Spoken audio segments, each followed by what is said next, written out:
Abusuafo ya mamu nyina mo ajo one vision Z0NE ensema sisibre na aso amosomfo na na afiase wa mabobwa ensemya na mede eba besomo ensema hodo a mede esomo anwumre no nia edi mu akotini bi eni Enkra efri Ashaiman Lebanon etira edan maku eye edronu ennan eja atomu ahise ejrobe Jasi yina owo ayikan dobro e de atuda e kire se ensema wodu a amanfo e ka fo ho se wokuro basabasa ho no enya de anokure bia wo bi wo pono amobi biara a wo pese woni wo mu edika Adusiafo a ewo tema Newtown Anglican e de adesede atompanyifo anim se wo mu school bobre atete apansam ne panyifo hwe na enimanimu ya wo mesese mfama wo Openi kwanche forward forestry commissioner Jubakona no ewo dompa onofin e de adesede atogana fo enim se nyina yemfa ye ho enhye dwumade Great Ghana Day ni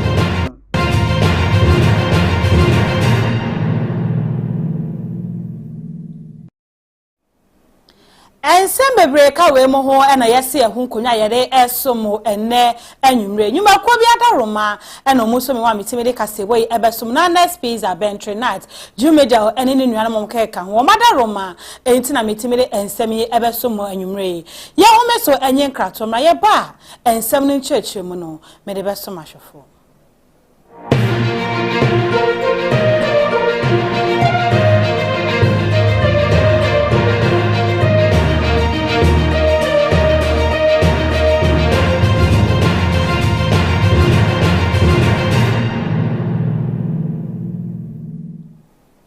Yama ashefo nyina akwaba afeye nhye ensam nase a medemani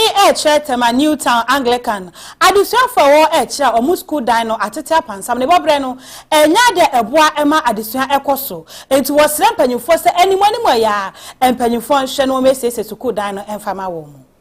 Emumasia eyade baako a eda oman bia akoma so se oman betimi agina ene asan agina ekira empempi no eya na egianchirima no nimdia wo mo ewo enuti aman dodo na ewo gidie se wutimi ema eya wo mafra na wunchirima enya eyentete pa wo masuamu a eya na eboa ye na so kamia se wokọ tema Newtown Anglican School a sukua ewo ho no ana sukua dan a ewo ho no emwakura emadisua ani adekire emfa ne tumapa emfra na wabra one vision kase ye bob pri ho ani adehye bi kokasa ye na adesuafo bi a wo mo ekosukumu oka na wo chese si ade kwan a wo fa susu ade ne kwan a wo mo ankasa wo ma chechefo efa so eche wo ade no eyade se eye kwan a enkoye kura eya hometensem ko a na ekoso ewo ho emofra yi kasa mu no wo mo echese enkane no na wo mo nyina ekọ epon dakoro na epon pe nanso sesia no enam so musuku no eyade sentimi enfo mu nyina emom nti ebi ekwa nopa na ebi nso akọ awia ebi apon ekọ no afei ena na ebi ebenti mofra chese enwo behia pa sa aban eba wo momoa Pamcho ye pese munye ye roofing sheet man. Pamcho ye roof no ese ya che anything ye running shift ye ko anapa any ewia pamcho ye be stress being in roofing sheet ni so asent ni say ansio to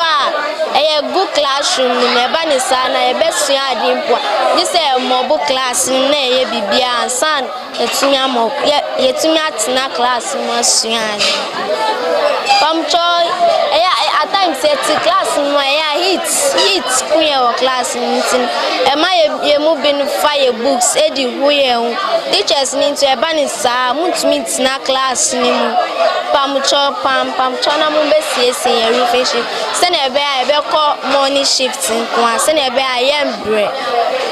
Adishie kasa ye echi no na openyi a wo hwe Anglican schools so tema Newtown Reverend Father Raymond Tete enso ene one vision kase eto ankomo no so na ankomo twetwemu no na sofupenyi da nsem bia dia wo chese tebia suku no ewo mu no yade se ehu pa yade se ha adwinye pa nanso awawasem ewom ne se kam ye se empanifo emfa wo mo ho wo penyi kasa ye mu no wo kire se ba bia wo se wo wura bia wo penyi bia office ya wose wo kokoja kratato chese bebia wo tese hwerema ebo a wose ye koka school ho asem bia no watu anamon akọ nenso no emuaye bia embaye enuti no Reverend Father Tete efa one vision kase ya kwanya kase ya dema no so de adesre eto adehye nyina nim so bia a nmasua da wakoma so no bomoden se obetwe wani abehwetema Newtown Anglican School no fi sete bia nkwala ne wamu no ene te bia chechefo kra ewamu a womo ede che nkwala na de no eya de se enkoye Reverend Father Raymond Tete wono ene ye parish priest ewo St Mary the Virgin Anglican Church ewotema Newtown. Thank you so much for viewers. And the problem here have to do with the roofing of our school. This problem has been there since 2011. Before I took over as the local manager and then the parish priest of this church. Beloved, I have not relented on the effort of the previous school management. And since I took over, I've also added my effort to it so that at the end of the day, the problem will easily be resolved. But as of now, beloved, as we can see for ourselves, the problem is still there. Notwithstanding, I've taken all the necessary steps. I've been to the assembly. I've had a meeting with the MCE, Honorable Felix Nila, on several occasions, and with the directors of the schools as well. We have had meetings, and the promises that he has given us, nothing good has come out. Notwithstanding, the final step that I took was that I was able to get to the presidency, and just 2 weeks ago, the information that I had wasn't promising. I have no other choice than to call to the media for the second time. This is my second time calling on the media so that they can speak for the voiceless. And therefore, I believe that as we are watching this video, people will come to the aid of this school so that at the end of the day, the problem will be solved. Notwithstanding, I'm also pleading to the government and all authorities to quickly come to the aid of these children, because as we are speaking now, they are running shift. They are running shift because one of the blocks that we are talking about is not conducive for studies. And again, the current one even that they are using is the same thing. The condition there is not good. The place is always hot from 10 to somewhere 12. The place is hot. When the weather changes and the weather becomes a little bit cloudy, the place becomes dark, that even the children cannot see properly. And again, we cannot say that they are having the attention when the teachers are teaching. So all that I'm appealing is that please come to the aid of this school. We are without any fear or favor. With meetings that I had with him and with his performance, Reverend Father Raymond I don't believe that he should be retained. We need somebody who, at the end of the day, will hear the cry of the people and respond on time so that the vicinity, the community will be up and doing. The committee will get whatever they need, and then at the end of their life become very simple and then lovely for everybody, to live in. I do not believe that he should be retained. With his performance that I've seen so far, I'm not saying this on the grounds of politics. I'm saying this with what I've seen, all the necessary steps that I've taken as far as this particular project is concerned. I know if indeed he meant business, he would have done this thing within a twinkling of an eye. I don't believe that he should be retained. Somebody who's ready. Beloved, I want to say this. One thing that we shouldn't forget is that at the end of the day, we'll give account of our sea worship. We'll give an account of our sea worship. So if today it should be called upon, what account is it going to give? Not only on this earth, but in heaven as well. So I'm beseeching every political leaders, all politicians, please know that one day we'll give an account of our sea worship. And therefore, we should be up and doing when powers are delegated into our hands. So please, I'm begging. I personally, Reverend Father Raymond, once again I'm saying it, not on the grounds of politics, but on the grounds of religious perspective, that Nila should be retained. If so, I don't know where this community will go. Thank you so much, and God bless. Side teaching, and the children will be finding themselves whilst teaching is going on. We'll ask ourselves, where are they arriving at? Will they be able to perform when they get to the final examination? Please, please, please, please. This issue has been there since 2011, and all effort up to date has never proved any positive results. But I'm praying and I'm hoping that once you people have come in, I believe that people will hear our voice, the president will hear our voice, the ministers will hear our voice, the MCE will hear our voice, and this time around they'll come to the aid quickly to salvage the situation. So at the end of the day, the children will be happy. Teaching and learning will also go on well, so that the name of the Lord will be glorified. The name of the Lord will be glorified. As a suffer, I cannot sit down. I cannot sit down to see our children suffering, and that's the reason why I've come out again. I've come out again to speak, so that at the end of the day, something will be done, so that the children will be happy and the name of the Lord will be glorified. As I've said, I'm pleading. The MCE, Honorable Felix Nila, please come on board. Please come on board, because your performance per me. I'm not doing politics. Please, I am not doing politics. I am not doing politics. Your performance is very appalling, because you are a member. You are indigenous of Tema, and please, your people are crying on you. Please come and save this situation. So at the end of the day, together we praise the name of the Lord. Thank you so much, and I know at the end of the day,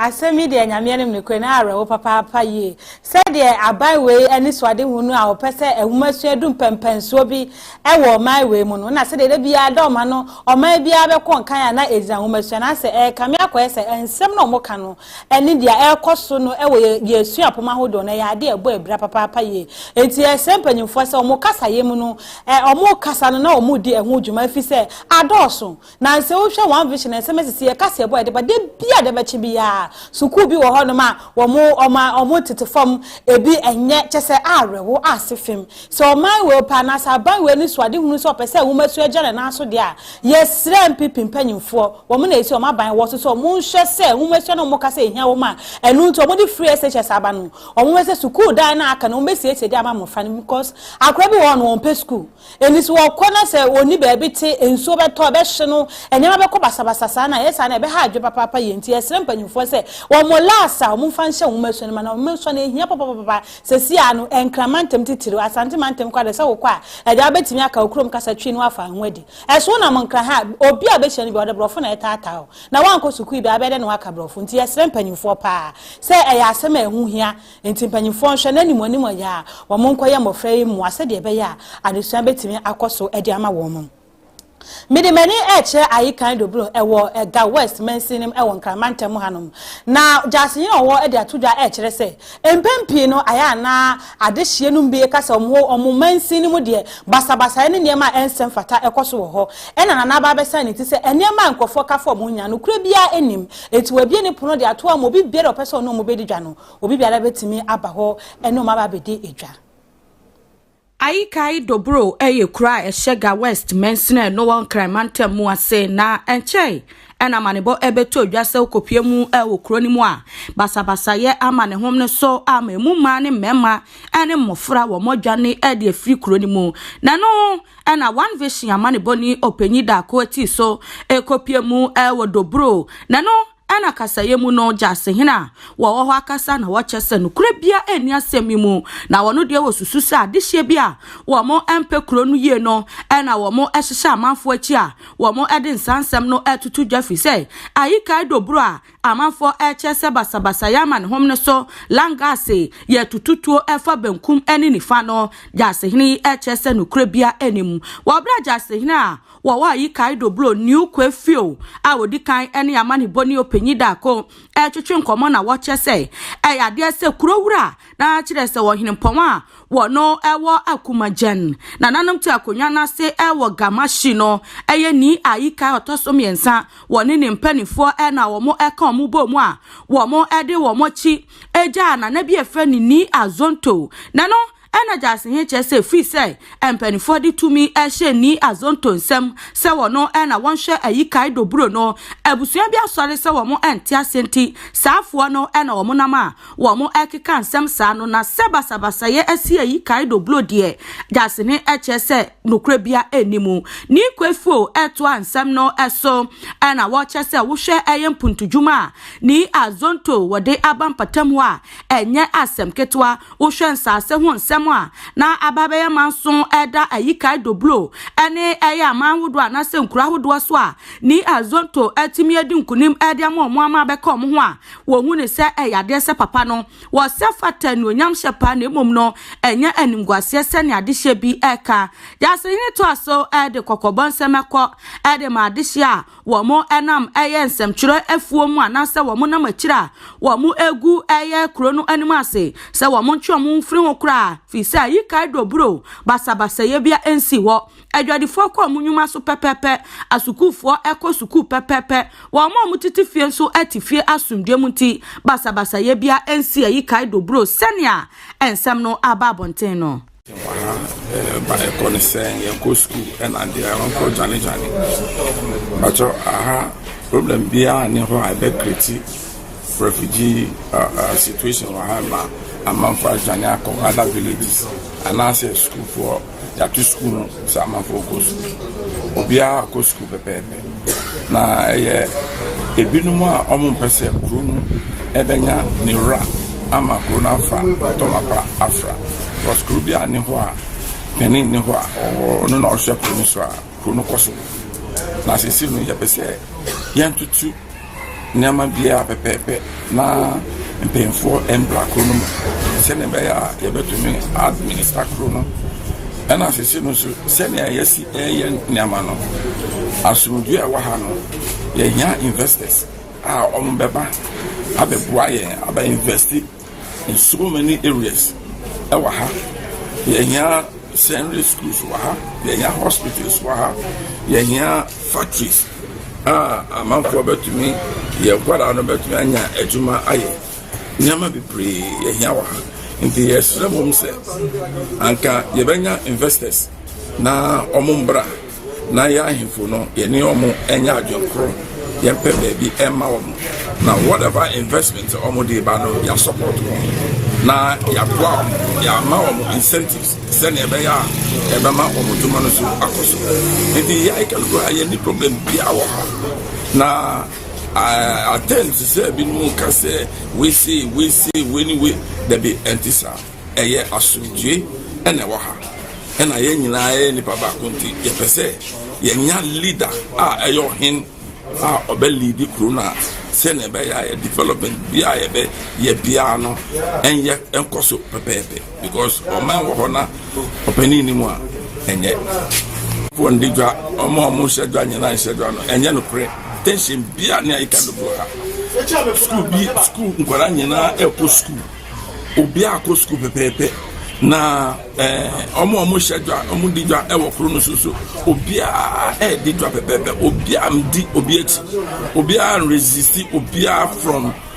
performing their own duties obi a ye bibia pepepe invitation bia ne ha Nana no se ye na ya mani boni openyi dako eto aso ene adehye bia wo mo ete ayikai dobro kasa ye se ebia nana na wo tumfuturo mu ede egu ye ninti wotimi ene adehye bi kasa na adehye kasa ye mu no no mo chese senia wo mo jase ne aka ne pepepe no basa ye bia ene ayikai dobro wo bia ekoni nyuma so eba sumdie so pepepe nti wo mo kasa tension esi ayikai dobro no nukure bia enimu wani asukufo bi kasa no mo chese wo mo no da bia wo mo koba sumdie mu wo mo maame nom wo mo papa nom ekoba sumdie mu nti wo mo ede adesere eto eya adehye ni mu sei ayikai dobro a amanfo kase basabasa yesi wono basabasa bia nsi enu ti basa wo pe ba bia tena bomoden se obedi wani be kira ayikai dobro fisa sumdie wo ho enu achi adehye yi ede adesere to dwa sei ayikai dobro eya sumdie mu enu ti anase wa sumdie mu nti no investors na chese adwumayefo emfa wo musika emehye kuro ni mu se ne ebe ya wo mo ebenya adwumai bia ye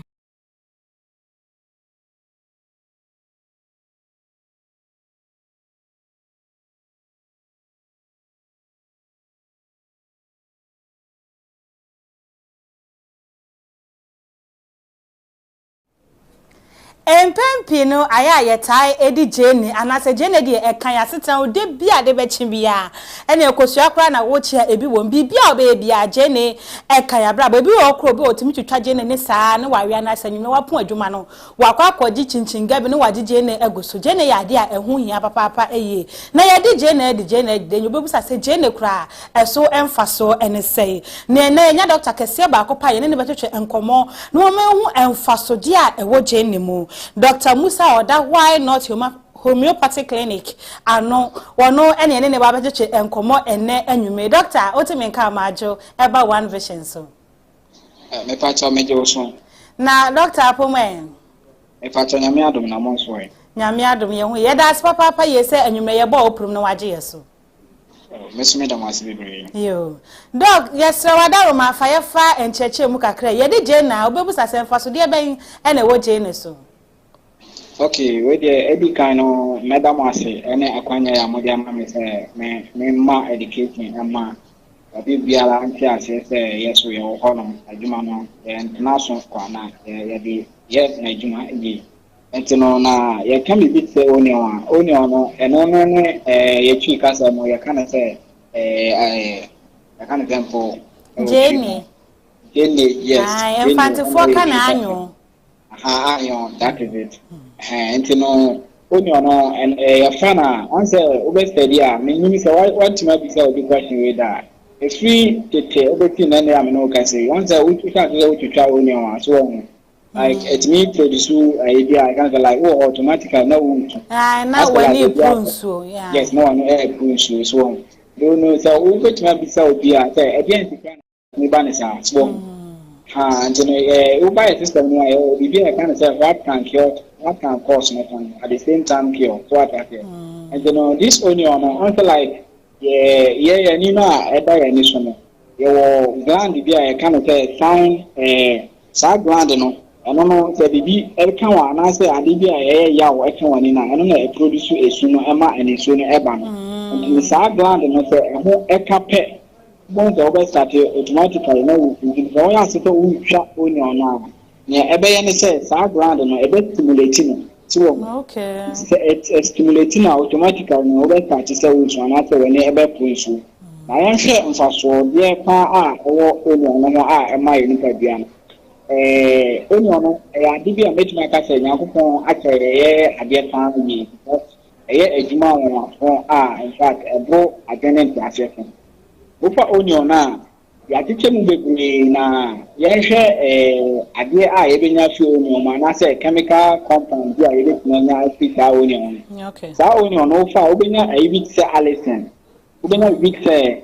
alinase enso ewu obenya selenium ewu sa selenium na titu no metatanso na produce ama say the vitamin E na every system so no yan hwe adibu say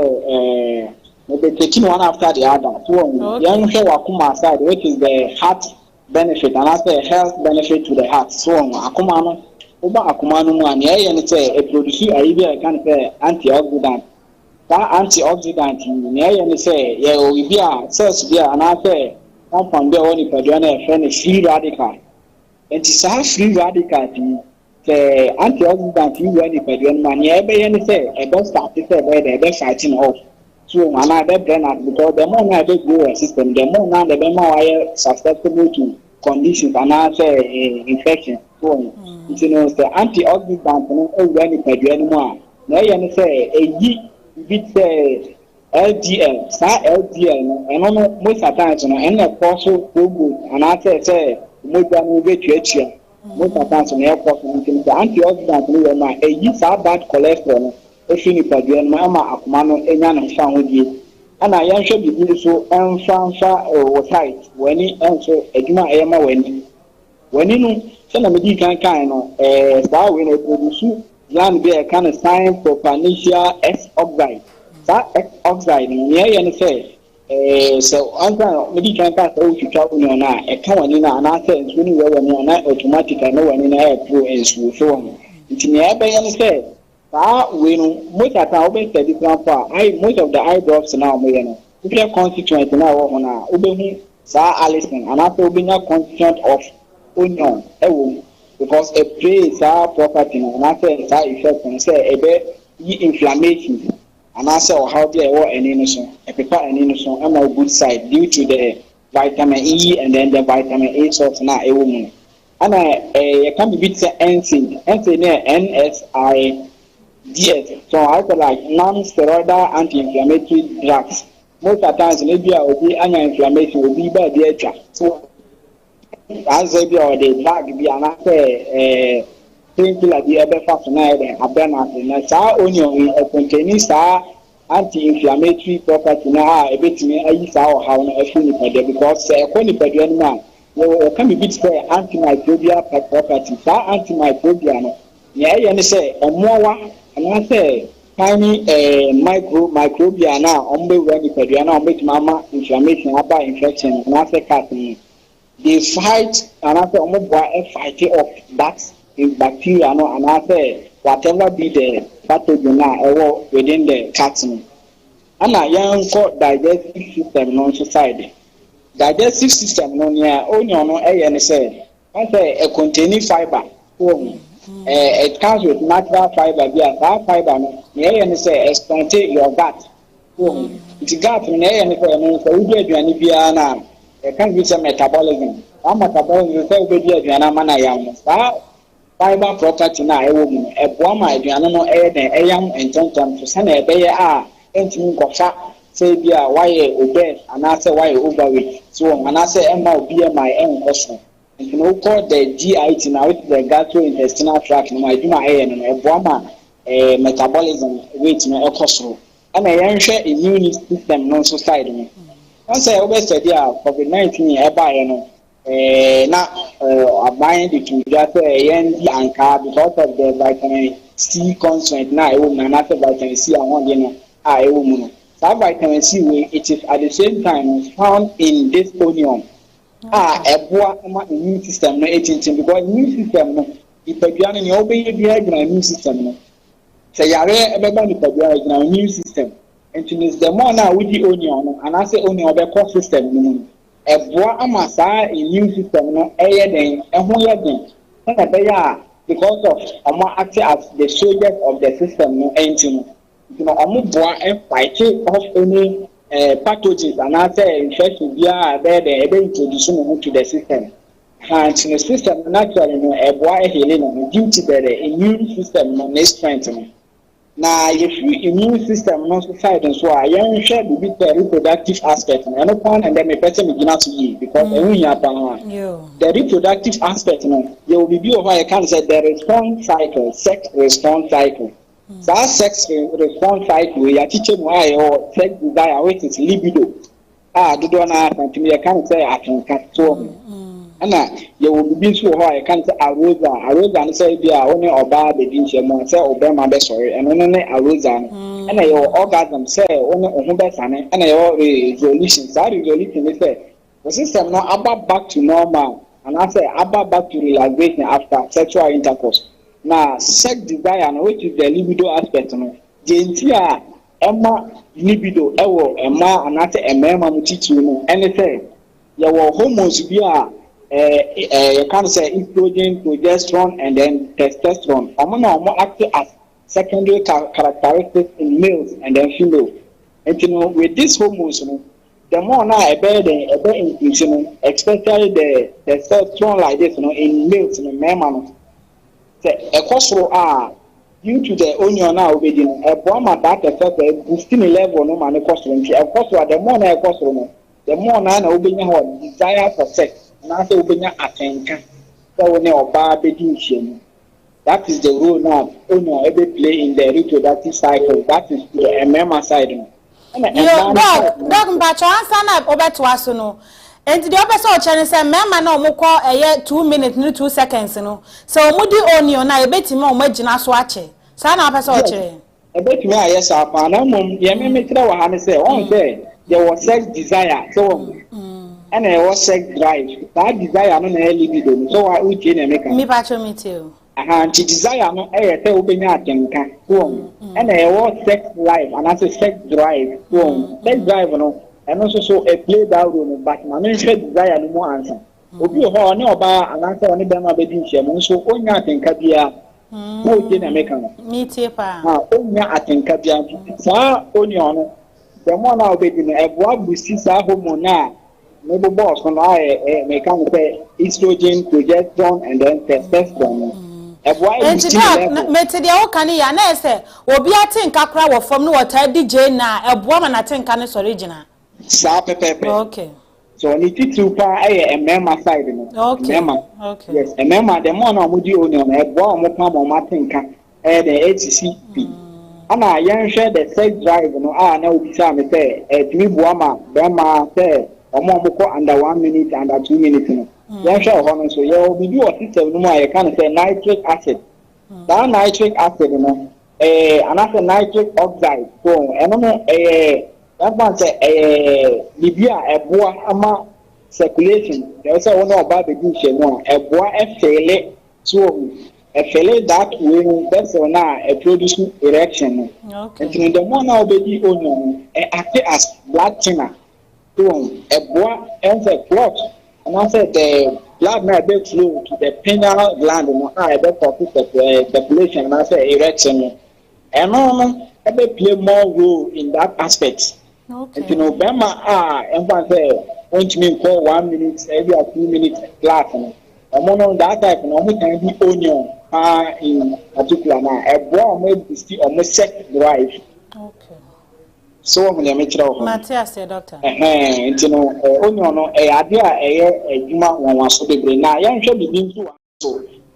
free radical. Okay. It can be extra. Don't patch answer now beto aso no. Won say wo ma mo ton chinchinga no. Ukoto a no mama wo je ne bebre e na afa kwa e maye ya de wo fia e ta de je ne bebre estimi nam ho. Me be se me hu se je ne enam na wo twaka bi ana.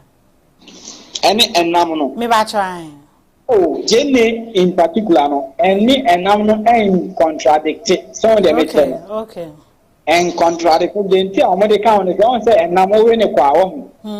Most of the times, it may add cholesterol. So, because of red meat, and mono, other way. So, it may add the bad cholesterol system alongside with the onion. So, onion contains free antioxidant. So, I don't know a woman say, and no obey. So, we are the fat level, and after the bad cholesterol, a boy and neutralizer, send a bear and also. And after more of the free radicals, which is near Eddie or however system. A boy and neutralizing, and after a boy and my name cost anything most attention, also number it the onion. Because onion no and a bed, neutralizing, and after a bed, bad cholesterol from our system. I bet mama up my challenges, and after up my area. Because hard challenges, my also. So, and most attention, onion and a Juma Eddie or hormone. And say, if you are over and nam chinchinga, matter whatever, not yet you try on your it's good because I don't know a bomber, bad cholesterol, we are and from Dog na jene de yanwa ene de yan mono na ye we ne sane mienu de na na ho de ne wosoro onion no say open the best benefit and I say open ya ubenya fast wo mo pa enka the raw one organic one eno na best. Because ubenya all the nutrients and all the chemical compounds in the so didn't make them. Me tea product. But the more you boil it, the more now most of the chemical will constituent in every quality due to thermal decomposition. There can be thermal decomposition. So thermal decomposition, if you try, it do apply to normal hygiene. The more now one. The heat, most of the chemicals now, everyone is everything. And after we after one, also like a Hondina, everyone brain is so empty, what are drastically from the metron. And open so do in 8 war form, best. And I can't say a vegetable, edible, idea would be anyhow be direct. But on one, the more now, it is soon strength. And I say chemicals now, I would know a brand new. It is so drastic. Yo, doc, ye breninti ye do besia na ansa na obekọ no. Wa ya de papa wa me asua de nya wan kenim se jene sa emema ye omukọ 2 minutes na etimi boa momo etimi kọ wo manim. Wa ya de papa ye. Na doc ansa na ye beja wo akọ wadaroma. Anka obetimi de wachira kwan atodwa se de ebe ya obi epe nimdie ni ncheche bi obetimi aba wo nchen. So we number crash obetimi de atodwa amaye. Okay, aha why not me Dr. Penny me why not homeopathic clinic. Okay. Na your location no so far no ye wo branches me no ba ko e wo Takrade ene ba ko enso e wo Koforidua. Yo. Na your numbers ye de adwuma ni Koforidua oba hanum say na ye wo Kenke factory adjacent. Before ufri do me ba daddy's bar on my after Kenke factory na ye to veterinary service na ye to o so adjacent. Na say bi obi here na obet ma afia number we so maybe boy 0594 0594 yes 60 22 23 0594 05 Doc Pacha Sati Subiem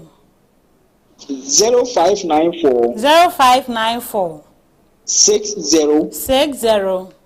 22 23 your number here man and I say here Takrade branch for no so make me the omo number and so to ga e bia omo hono no mpeta omo tu anamon bi enko hono ma yo and also number here ma hono 0594 60 22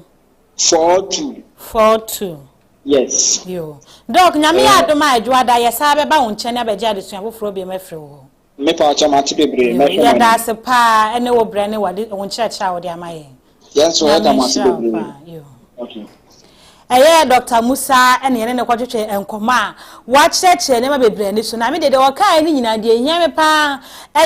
libido no aha nti mema na muko 2 seconds ne 1 minute ne 2 minutes na mo guess ja na eja mo no yesram we de ya kire modro we free cancel ya ni muska nti one vision se maka to se one vision pe enye one vision ka onum se je ne kura wudi a ma wo libido kosoro na ma mo 2 minutes nti we de ya kire ma de free nti mun kan kire afoforo se wo ma wo nya ha no subscribe to One Vision GH. If say One Vision there and send me say and I obete be boawu near fire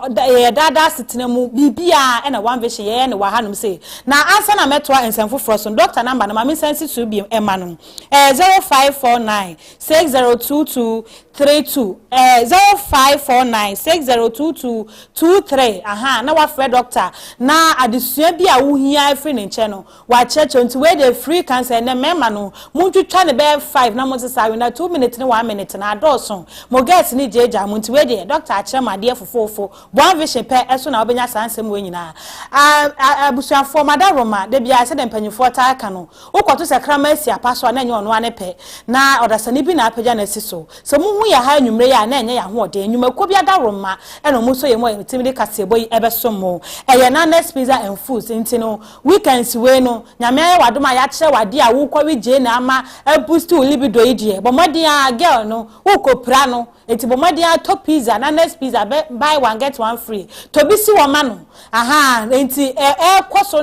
na wo je with 3 points na wo de wani a kire bentre na atenso na wo ne girl na kwakodi holidays we Dubai Canada Italy around the world baby person okono na bentrenat adaroma wode wakwa koduru wo kama the amount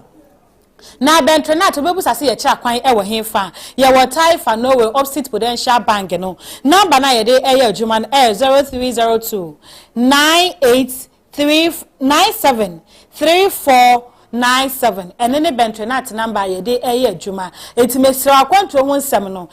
ekoso libido ne kosoro abomodi afa girl no ko Dubai ne koye ne ho adwuma yie aha no nse enya de obegyawo na ade ne tena asa na wo enye sisimoden kwa wo de ne ko Dubai so no nani age wo de na fa ne to kwan se wahu enti ne ba bia okobia so no wa kire ne se je na ada roma bibia bi tene some point enti we de Mr. Abuaje anwumre twitwa bi ewe na wo wiwi a na chese bibia ba na chese woni amono no makwa akwaji mo ni kama na code no tete mabrabo ma wo ka standby no kra mente enti mesre wa anwumre wi jene no na ma amama ni bi mesene ko se de be ya mande okekam gu masoma amate de wo kana bibia timi akoso wa no ta monu anwumre ye bibia akrado na esiwuso nen Yantwa ensam ne so yede yani kire eye Ashaiman Lebanon R00MS efi oba ene se eja ato edama akomako 24 mu na ene gi sema ewo mu ne se ba akopɛ ene no mantimi anyo mu niema ya eja eto mu dwuru ba se bram no kasa pin kura no saa dan ba akono mantimi amfa wo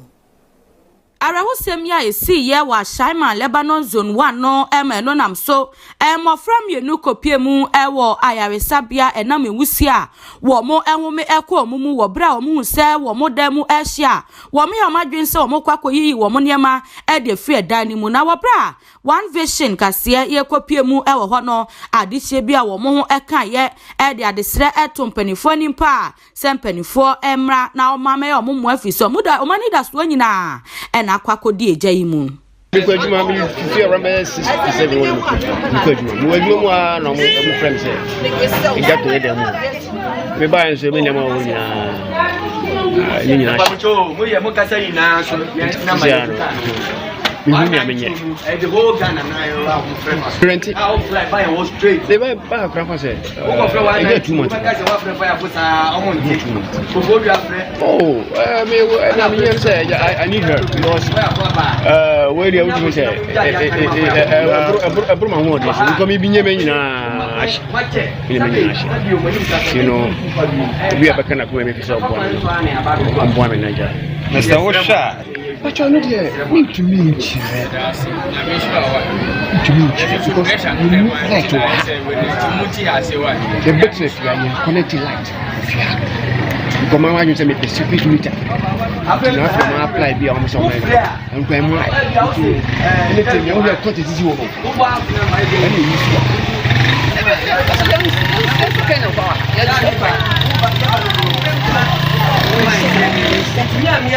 because maybe Papa was on as much as patient you know so na mana not we know there every any be to say be binya ventilated after say be ya binya information then say I pay the two car corner mo moto we so na your friend say the baba friend say ye dan shi tina me dede na o kana dede no just unti all man catch driver say yes me dan shi ti o ma me jira na me pe down ko nti mi si enime ni mo na na mi bo for ma me no ma me obi kita moto na catch so o fa me bra shama nti on mo me kai wa catch ana o fa me extra moto ni so yakopado o de be du so na adofo egufio bebre amu eduja ana pasa is for so ni Ashaiman police commander na microphone nyina egufio adofo behwe nya esi wa ha ehu asu asan se adofo e wo mantem edibo anti pasa obehu a ye bibia e de ahye awofia we say alupa enyina ye because we see me too anti you need fear na ade bi si ye kolam yenu an kan ho na mu hospital to do the ashi bedroom on the man in ashi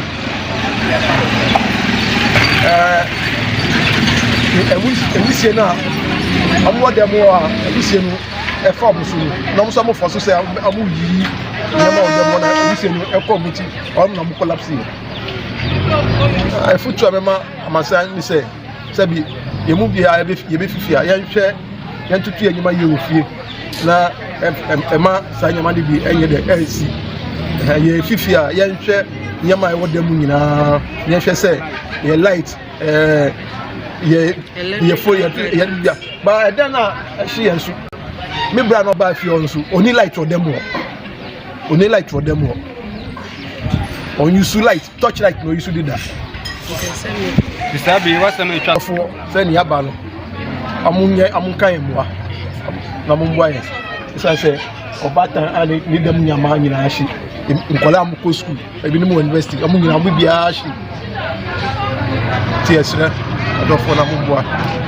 adehye ya omo ho kan ye adehye echi no an assembly member wo Ashaiman electoral area Onmonyamfo Joseph ni abomensa enso ene one vision kase kasa ye no fa akwanya ne so e de afutuo ekọ e de ma adehye nyina se hu behia se ansa na wo frifie na ansa na wo be frifie no bo moden se eniema bi wo so udundum no wo be dundum ni nyina ansa na wo be frifie a wo frifie minyankra se eja ato ifie bi me wo mi electoral area enti mi dimreka ebai mbaye nso no nyame adum fire service fo abedu won abehwe yenya kan ahonde abo adum eja no ma friend admofo omuso mo aba o ma behwe nisisi anu ye behwe ahwe the cause of the fire no na ehu emwa wo se ejiboa se there see any the pressure the bad side the one eco hospital the one hospital and the bedi echi ama won ato sisi anu ni bi aba na once ni bi aba no yen candle any nkania ya use no ye woni ya di battery ehim ai betumi use ndi yenhwe sanya no use ni o rechargeable nso se kwa ni ebe so akọ kura se ye spray mosquito sprays enti yenhwe na yen use ni na ebe boa yen ye chenyama ye be so eja ebe ba no na ahye yen dan emboa yen yenhwe na emboa yen ho sabi ya no guso ni nan mofo din kita ho won abehwe enti mrepemu no ebe saba ye chi abehwe won electrical wiring nso eka ho emrepi no se wiring no anko yie pa baby etochi a edi eja na eba enti esra mesre atu efu nyina efuse won emma won electricians no ensam behwe rewiring no won hwe won wiring na wo fi ho no baby a ende yie no mo mfande yie baby a ho ate no omo enselotape na be ya power bia mfa baby anko ka baby emma obi fie enkoyi michia obi biara ena meka tre ebusuafo na won dan ahye ne se won ensheding we enye won ewieye the downfall of a man is never the end of his life until obra etuas life still goes on. Areho sem yi nkomo twetwe ho ana natmo panyina wo empatam ho owura Francis Pakwesi Bedu enso ekasa ye de adesre eto adehye nyina nim ni titiru ene efiewrafo se basa nyame hyirawo na wo sifie na edu se wo ye electrical wiring na bo modern so betutu nika akọ ECG office na wo mo ape eye wo bia wonimu depa ede ama wo se ne be yo baba ye adwuma na ma sense wo be kwa touchline wo be kwa mfikyire na wakwa kofa obi a woni madwuma no na bekwa wiase no wo baba ya adwuma no prekese ama wo dan so ahye. My name is Francis Pakwesi Bedu. Yeah, this afternoon we were at the zonal office, and then we had a distress call that there was a fire outbreak here, and so we had to quickly rush here to ascertain the cause of the fire or to know what to do. Fortunately, when we came, the fire service were here, and the fire was already under control. So we will only have to take assessment, which we have done. We have taken assessment of everything in the room. We were able to identify maybe the things that were destroyed: beds, clothes, books, and some other stationaries that were bent. We are operating from Ashaiman zonal office. So at this stage, we have to prepare a situational report to the municipal director of NABU, and then he will also take the necessary action. So in the meantime, for now, we have taken assessment, which we have to write a situational report about it and then forward it to the municipal office. So that's what we will do now. But we already spoke to them. I don't know, you saw me talking to them. The house itself is overcrowded. 12 rooms let's say on one row, and another room, 12 rooms. So there are about 24. And then you can see how the house is wired. A lot of cables crossing each other. So we were telling them. So I went to the landlord to speak to her, and then to also educate her to perhaps bring a proper electrician audit of the wiring so that they can do what? Take the necessary corrections. You understand? So what we are saying is that landlords and then maybe people who want to use electricity should contact the professionals, the ECG people themselves, so that they are professional. They know the exact the right cable, the correct one to use, and then they should also, they will also teach them the best way to do the wiring. You know, sometimes when you buy fake electrical cables or even gadgets, that alone can spark fire. You understand? So we are trying to educate them. And the house too, they are congested. There's too much overcrowding. So that's what we have told them to correct. We'll come back again, like you said, we'll come back again. We are liaising with Assemblyman here, the Honorable Abby, and then we have been working together always. So we'll come back here and then give more education on this. And sometimes we always go around doing education about on some of those things. But here, the strange thing is that the house, that very room, has no electricity at all. And we try to find out even if there was, maybe they use coil or they use any type of naked fire. They didn't use candle, they didn't use coal, they did not set charcoal fire or anything. So we don't really know as of now. We are liaising with the fire service to ascertain the cause of this fire. But as it stands now, we cannot really conclude whilst we continue with further investigation.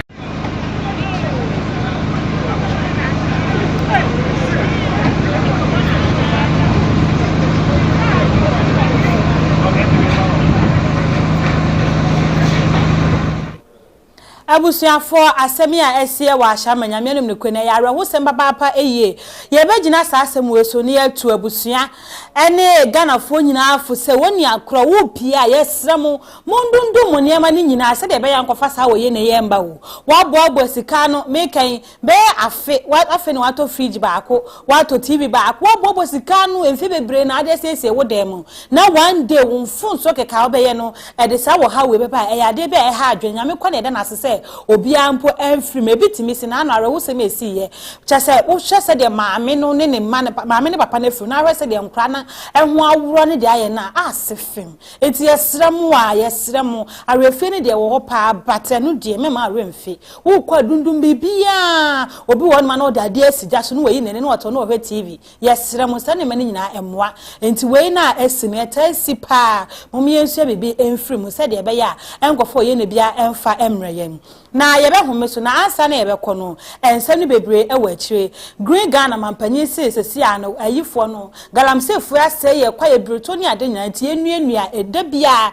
ye dua ba akoma 5 million na ese dose papa ye ntime sremu a ye koba eno ho nsem ene yebe ka empanyifo awde bebre na ebo ho dawuro na ansa na yebe kono so obi won ma afi no de na fidie na to a wasi ye nkofo yakwa agame bi ye nkonya ensem ne bebre egu achira ye ba ye de emu enchiremu ebe somo na aka hu se ensem no so ye de somo adwada ekosi efiada ebrabo no num pepepe enise wo pensem awodo a esi Ghana se de na doctor achire ye nema me hu se sa je na kura no wa matenka wo fam no mu je na ebeboa enye one vision asem wunti no ba bia one vision na be hu se suku dan bi enkoye na sa ba ni refi mpo ani aka ni se ni da ho so ani abo na beti se masa wo ka se obeye se yentima anwonya ha one vision pe na wo beti ensem a efa Ghana fon ye dwene Ghana fon tie domu suko ewurawura tokuro mu ekofa ensem ehia Ghana fon ne da ba besomo ewo one vision ensem sika se boso ntime srawo enko ba bia wada roma sima ba akopɛ ye twa ye ho abasese ye ba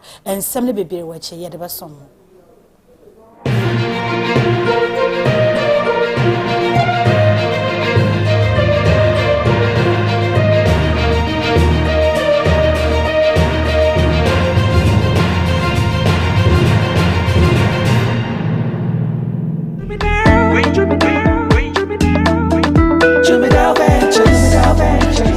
Tudo nani etena ka mu kwanten akotonyo mabegu ye shop mu se ubenya ni nyina ofako enno so ya asem foforo owo so to mfa akosi kaswa ne mpatamu anasa achimota la pass ekosi nsawam Jumidale is your one-stop shop distribution for wholesale and retailers safa drinks insure enyane anasa ade bia wo pebia so wo koton ko ade a ene bebia wo se wutu a eye Jumidale. You can locate Jumidale Ventures at Giga Junction inside Soto or call us now on 0208-920-996. You are so sweet, sweet, smooth, smooth. You are so gentle. You go wine celebrate. Oh yeah, oh you go wine celebrate. Oh yeah, oh you go wine celebrate. You go wine so sweet, sweet, so smooth, so gentle.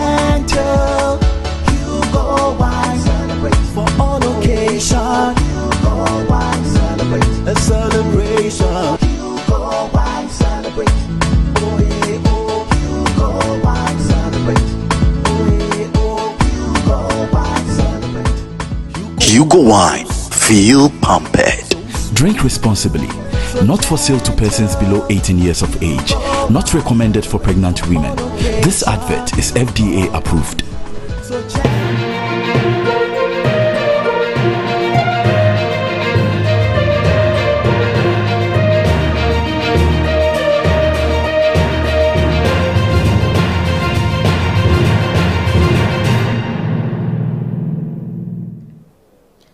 Yama ashafo nyina akwaba se motina se na yetwa ye ho ebaye na ye hwe galamse ya esese yensuo ene ye kwa ebreto ne papa na afesu illegal chainsaw mining ni nyina ese ye forest ne no ena mampani aye ese ye hwe se enua na galamse fo no ase no ye beduadu afoforo e de ahya na ente na esi ade Ghana ne dai wo be fa ba bia green Ghana ye duadu enua e de ahya foforo dada na mutwetwa gu ye na anemu na eno ena Kane Mrashebedwani a wo Z0NE Valley ma me babra otinjesi e de asodie ato ne manfo so se obi a momoden se dwumade wode ne ho ebehiem na edua wodo na ye kwa ebreto na galamsefo no ese no ye bomoden edua enua no e de siesie ne nyina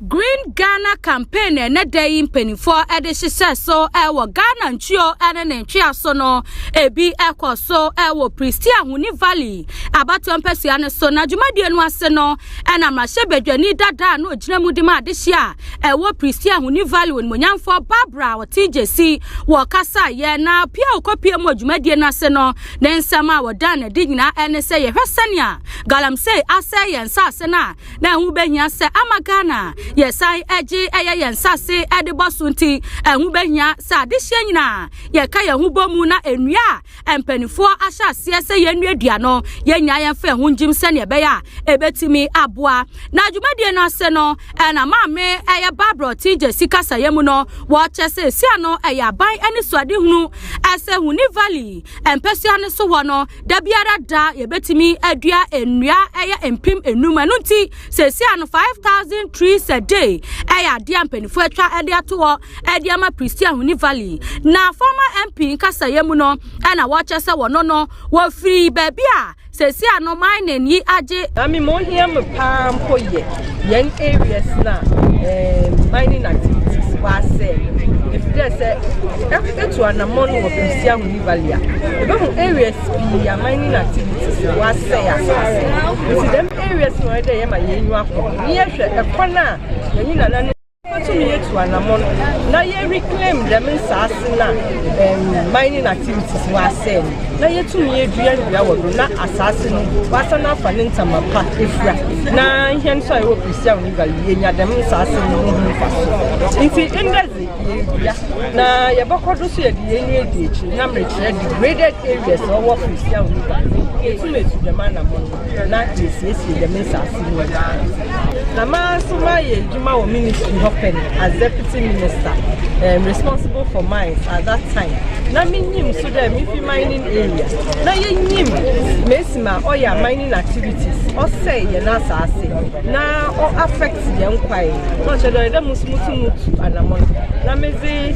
ma hoze medical medicine na at least one ye kwa me personal medicine we ye pay wa ntinda ye be ye nya nananum ya tra ho ye nyi mamba ye nyi ho na edi komo sentia o de wodi wona hoze tide ndidi na ye wiesi ya ba ya bedue ya na ndua ya bedue onye na anyen ye behwe de youth no wodi we nwa bezechi na nkasa oni youth leader no wa no na akasa de ndua na ye ndua no se mwenjechi na wanhwe ndua na mwenyi na nimezi ande ya ye na no hu ni faso nti enyim de ye nyi youth no ye bokura na ya hwe ndua no mwenyi na wa ye ndua nkese na ye nde personal ndua ye ndua every to do the areas are why degraded. Any forestry commission based commonly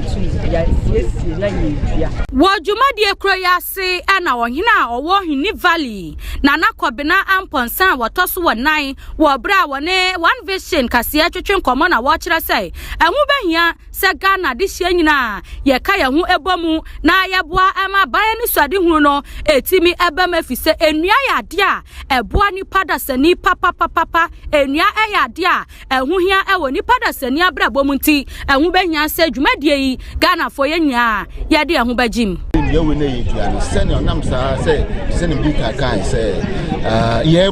she say, Dadana, Aquam, Yabon, by an acid for their ship. Quite able to say you to Yamaka, that don't be ball, and don't be ship, near make sure saying every 3 days piano, make you say a bit water, says a fertilizer and put the air. If you're quite a benam, so better for just there with the answer, and then when you need, no problem, no find the problem, no best shim, no I gonna mine, and jail. Mamma man from saying, where you be a fan ship, but then we are very, very important. Saying, I would be an Indian, because when we are, if a map.